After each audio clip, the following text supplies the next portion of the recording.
So this is one system. This is not pigs over there, cows over there, chickens over there. This is everybody working together. Hey, Hilda here.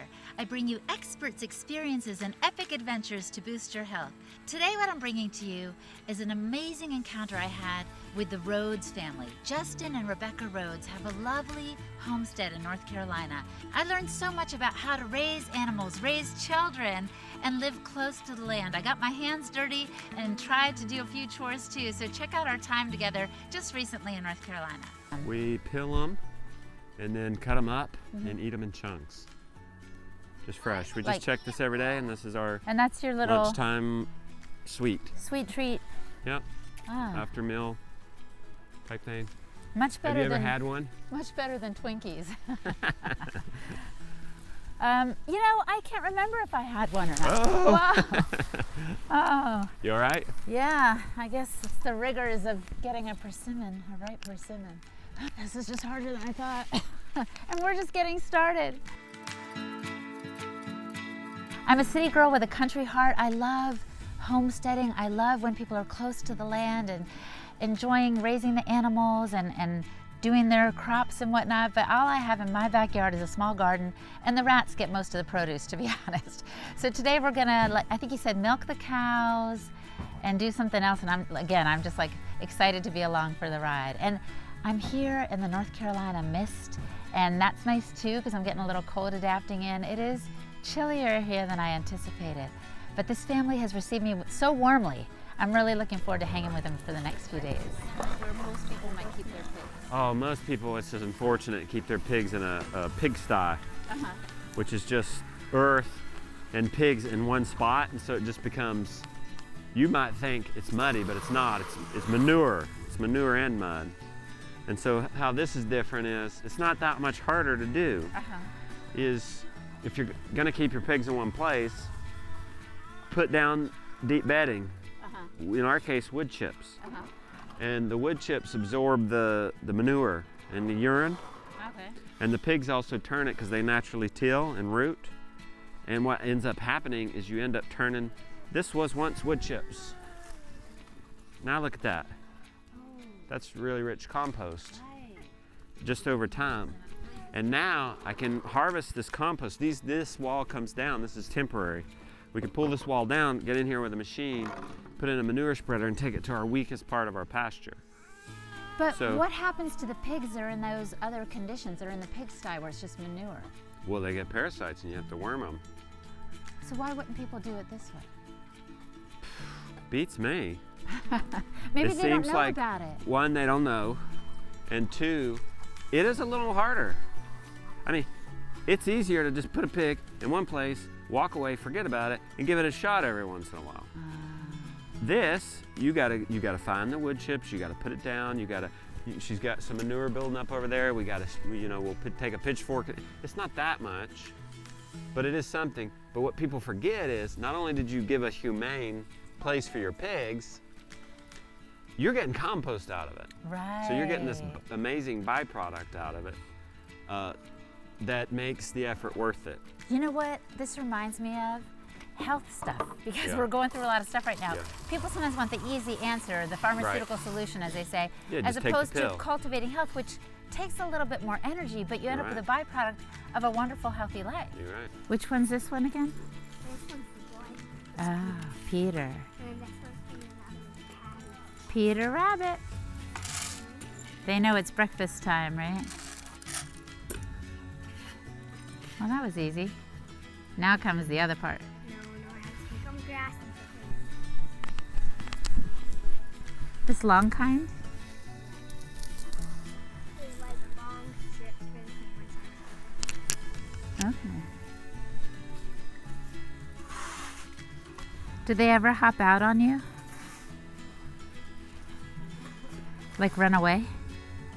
It is a lot easier. Like when we were treating my reactive arthritis the natural way, it's all these supplements, sunbathing, it's getting in the sauna, it's Epsom salt bath. My goodness, I was almost full-time healing myself, going the natural route. It did get to a point where we ended up taking steroids, and it was just taking a pill. Oh, big difference. Yeah, I didn't like it. No. there was a place for it for us. It was our last resort. And did it help that much? I don't know. But what I'm saying is it was easy compared to a more holistic, natural way. But all these other benefits coming from, heck, they have planted their own garden. There's squash right here on the edge. If this were earlier in the season and the frost wasn't going to get it, they would have planted their own garden. You could put, instead of the sty, put the pigs in an electric net for a week and a half. They naturally they tilled it up, they manure, move them, and then plant a garden there. Wow. So you can do it that way too. And you can move them. We've gotten to where we can move them, and you'll see it out in our pasture. Yeah, you could do it that way too. We can move them in less than 30 minutes. And that's a once a week chore. So if you can, and you can't get wood chips, and you only have 1, 2. I raised 2 pigs in a carport. It was just a 10 by half. It was 20 foot by 12 foot, and I put pigs in half of it, and put just T-posts and metal wire like this, and then put tin in there, and put some wood chips down. I just raised those 2 pigs in, that was only 120 square foot or something, so 60 square foot per pig. They were happy, they did fine. We fed them our garden, we fed them our food scraps, we fed them our skim milk. We didn't even feed them any grain. And they grew up. And the other side of the carport had wood chips in it to stay dry. You can see back there we have wood chips. Yeah. And we would just put wood chips constantly over their poop every day. And they grew up well, they were happy, and at the end we had all 8 yards of compost. Happy, healthy, holistic hogs.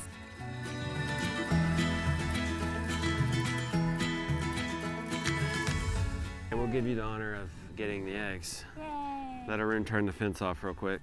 So these hens are being raised till they're full grown. They're almost there. And then you can see up in the field, see the different various nets? Yes. That's a sheep net. And we put cows in, and then the sheep go through. And the advantage of that is we really only set up 1 net a day. Yeah. So you see the cows? Yeah. They're going to go into the paddock to the left.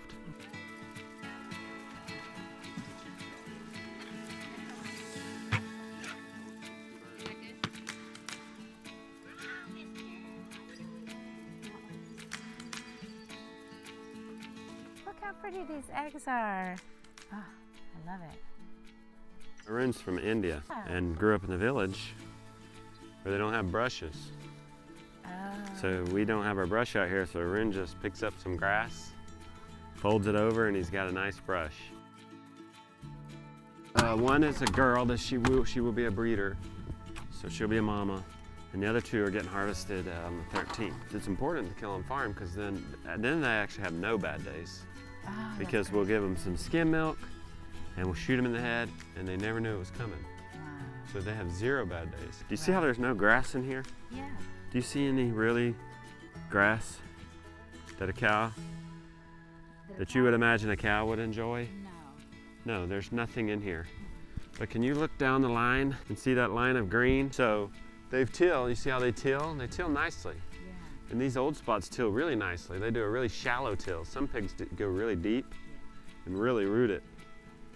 And we move them before 12 days, which is when they would have the highest parasite pressure. So we move them before that, and we make the paddock small enough that they can they'll come here next, and they'll till this up. And guess what? That's ready to be planted in seed. And this is not pigs over there, cows over there, chickens over there. This is everybody working together. Well, I wanted to ask you too about your reactive arthritis. Like, it was at one point so painful. Yeah. You said it was like walking on glass or something. It was. It was like, not that we know what that feels like, but it was like glass was in my ankles. Oh. It was so bad. My Kubota there, I nicknamed it my wheelchair. Wow. It was my wheelchair, and I shortened it to Willie because that's how I got around. I have older kids now that can do the grunt work on the farm, but they're not old enough to really make sure the water was up or make sure the grit is to the chickens, just the little details. Yeah. So I had to come out. Oh. And so I would do that, and yeah, it was very painful. But where did that come from? Excruciating. It was coming from Campylobacter, which I got from handling raw chicken at a chicken butchery. And I must have gotten some poop on my hands or something and not washed well and just ingested that somehow. Oh gosh. And got that GI infection. And up to 1 to 5%, if you get Campylobacter, will end up with reactive arthritis. Oh, such a small percentage. Yeah. And you were in it. I was. But now you're better. Look at you walking around Yeah. and whatnot, Yeah. and you're not in as much My feet pain. hurt, but my ankles work. Okay. My hands work for months. A couple months I couldn't milk, Oh my God. but I'm back to milking. Wow. I'm You're on the working on comeback being trail. able to. I can't squat all the way down yet. That's about as far as I can go. Wow. So I sit on a bucket out there. But one thing I learned was it's tempting to say, oh, I can't. I mean, it would make sense to just lay in the bed, Yeah. keep my feet up, and I can't go do chores. And really, I couldn't. I could not. I cannot literally walk. Yeah. But training your mind to say, how can I? Ah. That's when you think of, oh, well, the side-by-side. Park it, somebody bring it up right to the door. Get a walker. I had to use a walker at one point. Wow. And would walk myself out to the, You must have felt like you were side-by-side and 100 go. years old. I was about 96. Oh my gosh. Thanks for watching, you guys. Let me know in the comments below what you thought of this video. Subscribe so you don't miss a thing, and click on the notification bell so you can be alerted the next time I upload a video. We'll talk soon. Hasta pronto.